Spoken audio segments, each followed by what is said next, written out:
সম্প্রতি একটি video viral হয়েছে যেখানে দেখা যাচ্ছে 18 নম্বর ওয়ার্ডের তৃণমূল কাউন্সিলর সুনন্দা সরকার প্রকাশ্যে চর মারছেন তৃণমূল যুব সভাপতি কেদার সরকারকে। কেদার সরকার হলেন 18 নম্বর ওয়ার্ডের তৃণমূলের যুব সভাপতি, যিনি সুনন্দার বিরোধী গোষ্ঠী বলেই পরিচিত। অপরদিকে তৃণমূল কাউন্সিলর সুনন্দা সরকার বিধায়ক শশী পাজার ঘনিষ্ঠ। কেদার সরকারের গোষ্ঠীর দাবি, এলাকায় কাউন্সিলরের তোলাবাজি নিয়ে প্রতিবাদ করাতেই তার উপর চড়াও হন সুনন্দা সরকার। নমস্কার, আমি কেদার দাস বলছি, 18 নম্বর ওয়ার্ডের প্রাক্তন তৃণমূল যুব কংগ্রেসের প্রেসিডেন্ট। আজকে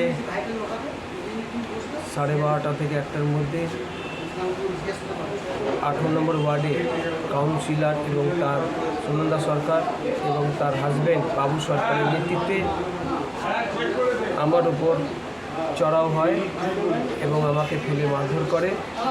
যেহেতু আমরা এই 18 ওয়ার্ডে অসামাজিক কার্যকলাপের বিরুদ্ধে রুখে দাঁড়িয়েছি বলে আজকে আমাকে রাস্তায় ফেলে মারা হয়েছে এবং আমাদের আরও লোকজনকে মেরেছে।